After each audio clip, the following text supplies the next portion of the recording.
ఎందుకు తొందర ఎందుకు పడుతున్నారు మీరు? ఇయలో బండి సంజయ్ గారి కుమారుడు బండి భగీరథ్ ఆయన మీద విచారణ జరుగుతుంది. చట్టపరమైన చర్య తీసుకోవాలని ముఖ్యమంత్రి గారు ఆదేశాలు జారీ చేశారు.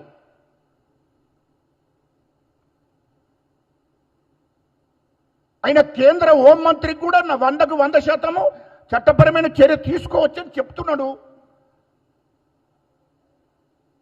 ముఖ్యమంత్రి గారు ఖచ్చితంగా దాంట్లో కాంప్రమైజ్ అయ్యే ప్రసక్తే లేదు, వాస్తవాలు తేల్చాలే అనే లక్ష్యం కొద్ది ముందుకు పోతున్నాడు మా ముఖ్యమంత్రి గారు. పోలీస్ డీజీపీ గారికి ఆదేశాలు జారీ చేశారు. దాని మీద విచారణ జరుగుతుంది. వెంటనే అరెస్టుకు అరెస్టు చేయాలి. విచారణ చేసినాక విచారణ జరగాలి కదా, జరగకుండా అరెస్ట్ చేయడం కరెక్ట్ కాదు. కాబట్టి ఖచ్చితంగా విచారణ చేసి వాస్తవాలు తేల్చాలి. దానికోసము మరి ముఖ్యమంత్రి గారు సీరియస్గా ఉన్నాడు. ఒక ఆడపిల్లకి అన్యాయం జరగకూడదు అనే లక్ష్యం కొద్దున్నాడు ముఖ్యమంత్రి గారు. ఇది వాస్తవం. మా ప్రభుత్వం కూడా సీరియస్గా ఉంది. ఈ రాష్ట్రంలో ఉన్నటువంటి ఆడపిల్లలను ఆడబిడ్డలను అందరినీ కాపాడుకోవాల్సిన బాధ్యత మా ప్రభుత్వం మీద ఉంది, కాంగ్రెస్ ప్రభుత్వం మీద ఉంది. మీ లెక్క ఆడబిడ్డను బయటికి వెళ్ళగొట్టి తరిమేసే కార్యక్రమం మా పార్టీ సంస్కృతి కాదు, మా ముఖ్యమంత్రి సంస్కృతి కాదు. కేటీఆర్ నీకేం లుచ్చా మాటలు మాట్లాడుతున్నావు నువ్వు? మీరు లుచ్చా మాటల పక్క ఉన్న సొంత ఆడిబిడ్డనే కవితనే పట్టవాటిని బయటికి నెట్టేసినావు. ఆస్తి పంపకాల కాడ, పదవుల పంపకాల కాడ ఇది అడుగుతుందేమో అనే భయంతో పట్టవాటిని ఇంట్లో నుంచి ఆడిబిడ్డను తరిమేసిన చరిత్ర మీది. మీరు కూడా న్యాయం మాట్లాడుతున్నావా? మీరు నీతులు చెప్తున్నారు. మీ గురించి తెలియదా? ఖచ్చితంగా మా ముఖ్యమంత్రి గారు ఖచ్చితంగా ఆ అమ్మాయి విషయంలో కానీ ఆ భగీరథ్ విషయంలో కానీ వాస్తవాలు తేల్చాలనే విచారణ జరుగుతుంది.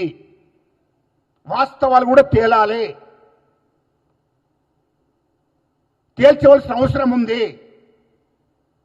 కాబట్టి విచారణ జరుగుతుంది. ఖచ్చితంగా ఒకవేళ తప్పు చేసినట్టయితే వెంటనే అరెస్ట్ చేసి రిమాండ్ పంపుతారు. చర్యలుంటాయి. జీవితకాలం కూడా జైల్లో ఉంటాడు. అది గుర్తుపెట్టుకోండి. తప్పు తప్పే కదా,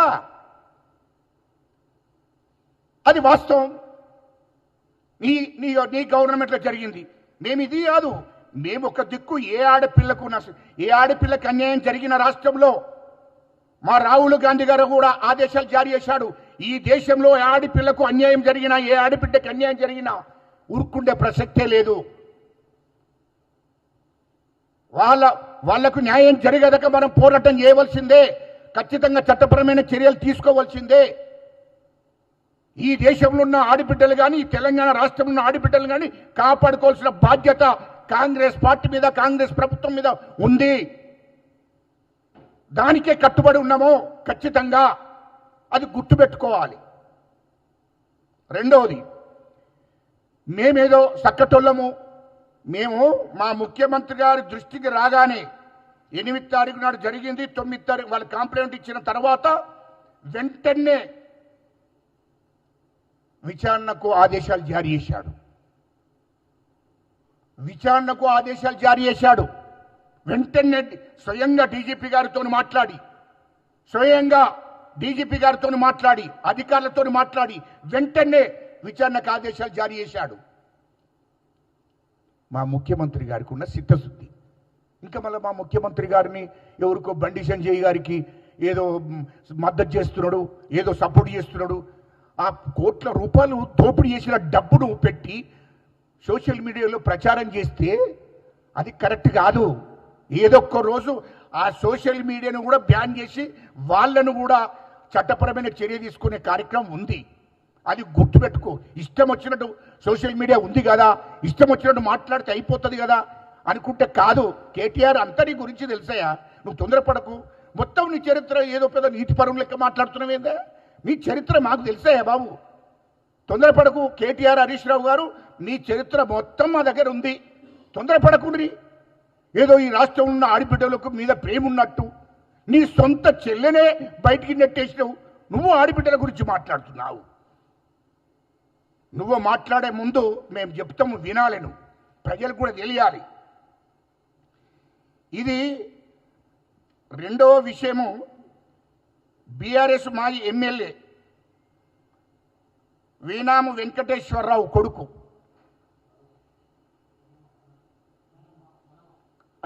వన్మ వెంకటేశ్వరరావు కొడుకు ఖమ్మము. అయినా కొడుకు ఒక కుటుంబాన్ని మీ మిసెస్ని మీ భార్యను తీసుకొని రమ్మని చెప్పి నందుకు వాళ్ళ మీద అరెస్ట్మెంట్, ఆ కుటుంబం మీద అరెస్ట్మెంట్ చేసినందుకు మీ ఎమ్మెల్యే కుమారుడు వెంకటేశ్వరరావు కుమారుడు వాళ్ళ మీద అరెస్ట్మెంట్, ఆ కుటుంబం మీద అరెస్ట్మెంట్ చేసినందుకు ఆ కుటుంబం మొత్తం ఆత్మహత్య చేసుకున్నది. విచారణ చేయించినవా? ఎమ్మెల్యే కొడుకును అరెస్ట్ చేయించినవా? నువ్వు సిగ్గుండాలే మాట్లాడితే. నీ సొంత పార్టీ ఎమ్మెల్యే వెంకటేశ్వరరావు అనటోడు, వాని కొడుకు మరి రామకృష్ణ కుటుంబం మొత్తం బలైపోయింది. రామకృష్ణ అనే కుటుంబం మామూలు కుటుంబం, మధ్యతరగతి కుటుంబం. అలాంటి కుటుంబాన్ని హింసించినందుకు, అలాంటి కుటుంబాన్ని అవమానపరిచినందుకు, సొంత ఇంట్లో ఆడిబిడ్డను నువ్వు తీసుకొని రావాలని వెంకటేశ్వరరావు కొడుకు వాళ్ళ మీద అరెస్ట్మెంట్ చేసినందుకు వాళ్ళు ఆత్మహత్య చేసుకున్నారు. ఆనాడు నువ్వు ప్రభుత్వంలో ఉన్నావు. కేసీఆర్ ముఖ్యమంత్రి, కేటీఆర్ మంత్రి. ఏం చేసినవా? ఎప్పుడు విచారణ చేయించినవా? చట్టపరమైన చర్య తీసుకున్నావా? అన్నీ మాట్లాడకు, ఇంకా ఉన్నది నీ సంగతి. అదేవిధంగా బెల్లంపల్లి మాజీ ఎమ్మెల్యే దుర్గం చిన్నయ్య సాజిల అనే అమ్మాయి, ఆమె నాకు అన్యాయం చేసిండ్రా బాబు, నన్ను వాడుకున్నాడు అని మొత్తం అని ఢిల్లీకి పోయి అక్కడ ధర్నా చేసింది. ఆ కేసు ఏమైందా కేటీఆర్? ఏమైంది? అదేవిధంగా వరంగల్లో చిన్న పిల్ల మీద,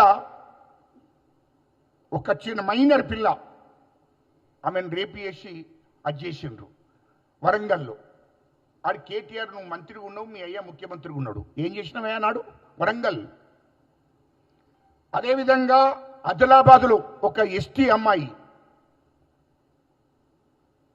ఆమెను వాడుకొని చంపేసిండ్రు, చనిపోయింది. దాని మీద విచారణ చేయించినవా? ఇవన్నీ చాలా ఉన్నాయి కేటీఆర్ గారు, చాలా ఉన్నాయండి. మీరు ఎందుకు ఇవన్నిటి మీద మీరు ఎప్పుడన్నా విచారణకు ఆదేశాలు జారీ చేసిన? కనీసం అక్కడ సంబంధించిన ఎస్పీకి చెప్పిర్రా? చెప్పలేదే. ఇంకా అనేకమైనటువంటి దళితుల మీద, ఎస్టీల మీద, ఆడపిల్లల మీద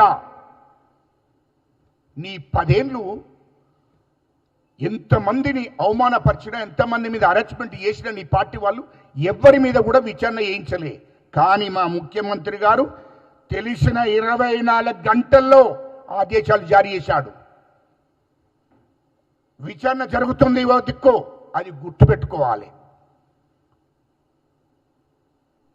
కేటీఆర్ నువ్వేమో కొత్తగా ఏదో ఈ రాష్ట్రంలో ఉన్న ఆడపిల్లల మీద ప్రేమ ఉన్నట్టు నువ్వు ఏబట్టి ఎన్ని కుటుంబాలు నాశనమైనాయో కేటీఆర్ అది గుర్తుపెట్టుకో అంటున్నా.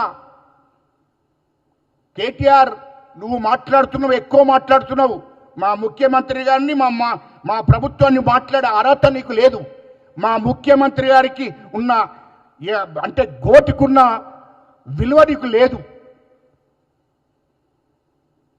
నీకు అటువంటి చెడ్డ అలవాట్లు, డ్రగ్స్ తాగే అలవాటు, ఈ రాష్ట్రంలో నువ్వు చేసిన అరెస్ట్మెంట్ ఆడబిడ్డల మీద, ఆడపిల్లల మీద, సినిమా ఇండస్ట్రీ ఆడపిల్లల మీద మొత్తం నీ చరిత్ర ఉందని గతంలో కూడా చెప్తున్నా, ఇప్పుడు కూడా చెప్తున్నా. నువ్వు ఆడపిల్లల గురించి మాట్లాడే అర్హత నీకు లేదు. ఎందుకంటే ఫోన్ ట్యాపింగ్ చేసి 2014 నుంచి 2023 దాకా ఫోన్ ట్యాపింగ్ చేసి ఆడపిల్లలు సినిమా ఇండస్ట్రీకి వచ్చి ఏదో మధ్యతరగతి వాళ్ళు చిన్న తరగతి వాళ్ళు వచ్చి సినిమాలు తీసుకుంటే డబ్బులు వస్తాయి, మేము ఆర్థికంగా బలపడతామని ఆలోచనతోనే